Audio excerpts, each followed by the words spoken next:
प्राचीन काल में जब अधर्म और अत्याचार बढ़ने लगे, तब पृथ्वी देवी ने देवताओं के पास जाकर विनती की, हे देवगण, मैं पाप और अन्याय के बोझ से दब चुकी हूँ। राक्षस, दुष्ट और अधर्मी राजाओं ने मेरे अंगों को छलनी कर दिया है, मेरी रक्षा कीजिए। सभी देवगण मिलकर सृष्टि के पालनकर्ता भगवान विष्णु के पास गए। भगवान ने धैर्यपूर्वक सब सुना और बोले, समय आ गया है कि मैं स्वयं मानव रूप में अवतार लेकर अधर्म का नाश करूं। मैं कृष्ण रूप में धरती पर जन्म लूंगा। देवगण भी अपनी अंश मूर्ति लेकर राजघरानों में अवतार धारण करेंगे और जब समय आएगा तब धर्म की स्थापना होगी और कुरुक्षेत्र के मैदान में न्याय और अन्याय का अंतिम निर्णायक युद्ध होगा। इसी संकल्प से महाभारत की महान कथा का सूत्रपात हुआ। हस्तिनापुर का राजमहल सन्नाटे में डूबा था, वह सन्नाटा जो किसी भीषण तूफान के आने का संकेत देता है। पांडवों के वनवास जाने के बाद का यह पहला सूरजोदय था, पर लगता था जैसे सूरज की किरणों में भी उदासी घुल गई थी। हवा में मात्र एक ही प्रश्न था, अब आगे क्या? इसी उदासी और अनिश्चितता के बीच एक युवा सारथी अपने रथ पर सवार होकर हस्तिनापुर की ओर बढ़ रहा था। उसके चेहरे पर एक अद्भुत तेज था, एक शांति थी जो समुद्र की गहराइयों जैसी थी। वह थे द्वारका के राजकुमार वासुदेव श्री कृष्ण। उन्होंने सुना था कि पांडवों के साथ क्या हुआ है और वह अपने बचपन के मित्रों, अपने परिजनों से मिलने आ रहे थे। उनका हृदय द्रौपदी के अपमान की बात सुनकर क्रोध से भर उठा था, पर उनके चेहरे पर वही अलौकिक शांति थी। वे जानते थे कि यह सब एक बड़े उद्देश्य का हिस्सा है, एक ऐसी लीला है जिसका अंत धर्म की विजय के साथ होना है। यह कहानी है केवल एक युद्ध की नहीं है, यह कहानी है एक अटूट मित्रता की, एक दिव्य मार्गदर्शन की और उन घटनाओं की जिन्होंने इतिहास की धारा को मोड़ दिया। यह कहानी है अर्जुन और कृष्ण की। वर्षों पहले की बात है। गुरु भारद्वाज के आश्रम में दो बालक एक साथ पल रहे थे, एक साथ विद्या अर्जित कर रहे थे। एक था द्रोण, जो ब्राह्मण कुल से था पर धनुर्विद्या में अद्भुत प्रतिभा रखता था। दूसरा था द्रुपद, जो पांचाल देश का राजकुमार था। दोनों की मित्रता इतनी गहरी थी कि वे एक दूसरे के बिना एक पल भी रह नहीं पाते थे। एक दिन खेल खेल में द्रुपद ने द्रोण से वादा किया, द्रोण, जब मैं पांचाल का राजा बनूंगा तो मेरा आधा राज्य तुम्हारा होगा, हम सब कुछ साथ बांटेंगे। द्रोण ने उसकी बात को हंसकर टाल दिया, पर उस वादे ने उसके हृदय में एक मधुर स्मृति के रूप में जगह बना ली। समय बीता, द्रुपद राजा बना और द्रोण का जीवन संघर्षों से भर गया। गुरु भारद्वाज के स्वर्गवास के बाद द्रोण की आर्थिक स्थिति बहुत खराब हो गई। उसके पास अपने परिवार, अपनी पत्नी कृपि और नन्हे पुत्र अश्वत्थामा के लिए भोजन जुटाने तक के साधन नहीं थे। एक दिन अश्वत्थामा ने अपने साथ खेल रहे ब्राह्मण बालकों को दूध पीते देखा। उसकी इच्छा हुई कि काश वह भी दूध पी सके। उसने अपने मित्रों से कहा, मैं भी दूध पीऊंगा। तो उन बालकों ने उसका उपहास उड़ाया, तुम गरीब हो, तुम्हारे पास गाय तक नहीं है, तुम पानी पीकर ही समझ लो कि दूध पी रहे हो। अश्वत्थामा रोता हुआ घर लौटा। उसकी बात सुनकर द्रोण का हृदय चूर चूर हो गया। एक पिता के लिए अपने पुत्र की मूलभूत इच्छा पूरी न कर पाने से बड़ा दुख और क्या हो सकता है। उसे याद आया द्रुपद का वादा। एक आशा की किरण ने उसके मन में जन्म लिया। शायद अब उसकी विपदा का अंत होगा। वह अश्वत्थामा और कृपि को लेकर पांचाल की ओर चल पड़ा। एक लंबी और कठिन यात्रा के बाद वे कौंपिल्य नगरी पहुंचे। राजमहल का वैभव देखकर द्रोण के मन में उम्मीद और भी बलवती हुई।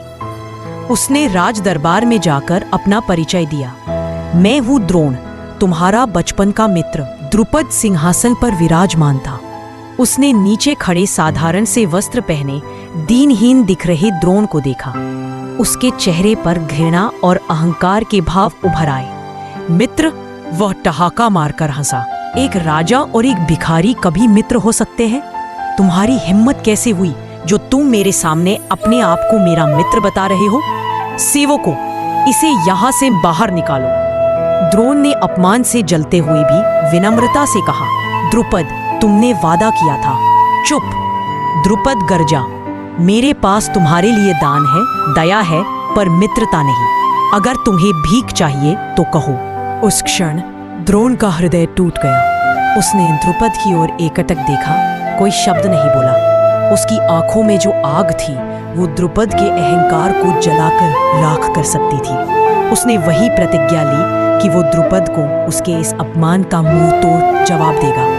वो वहां से चला गया, पर उसके मन में प्रतिशोध की ज्वाला धधक रही थी। द्रोण ने कौरवों और पांडवों को शिक्षा दी और उन्हें गुरु दक्षिणा में द्रुपद से युद्ध मांगा। कौरवों की विशाल सेना ने पांचाल की सीमाओं पर धावा बोल दिया। दुर्योधन स्वयं इस अभियान का नेतृत्व कर रहा था। उसके मन में द्रोणाचार्य को प्रसन्न करने की इच्छा के साथ साथ अपनी शक्ति का डंका बजाने की अभिलाषा भी थी। सेना के पैरों की थपथपाहट से धरती कांप उठी, ध्वजाएं लहरा रही थीं। रथों के पहियों की चरचराहट और घोड़ों की हिनहिनाहट से वातावरण गूंज उठा।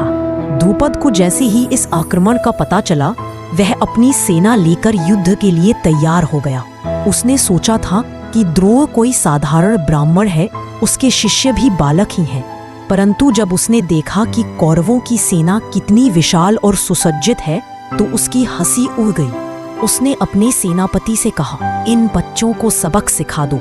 द्रोण को समझ आना चाहिए कि एक राजा का अपमान करने की कीमत क्या होती है। युद्ध आरंभ हुआ।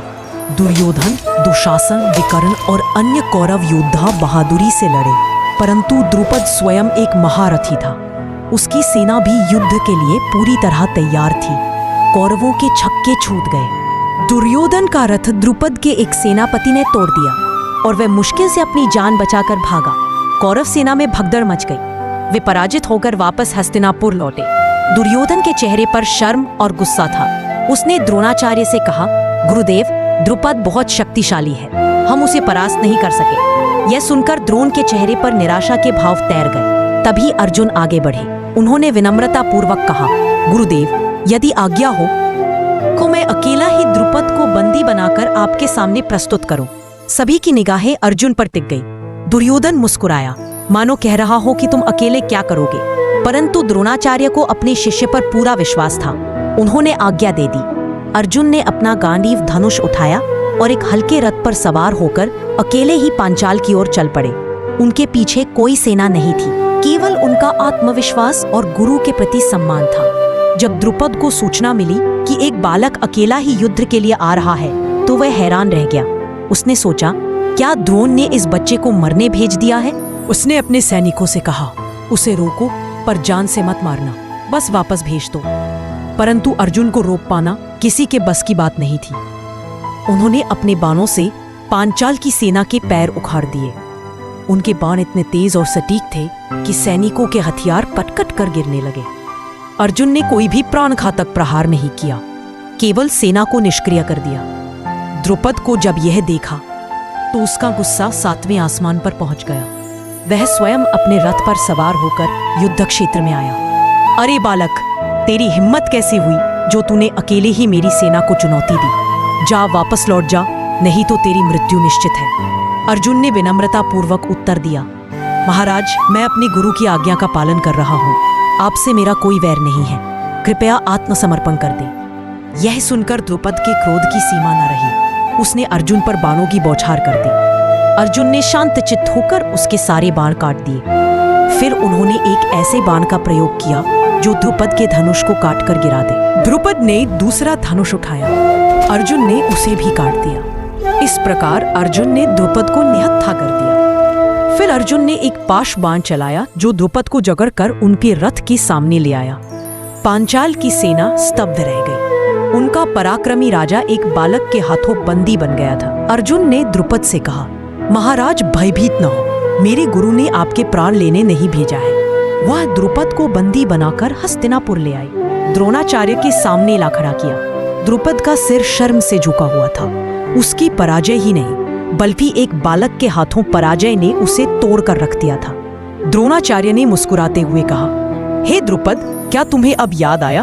क्या तुम्हें अब समझ आया कि मित्रता का ट्रू वैल्यू क्या होती है? तुमने मुझे भिखारी कहकर अपमानित किया था, आज तुम मेरे शिष्य के हाथों परास्त होकर मेरे सामने खड़े हो।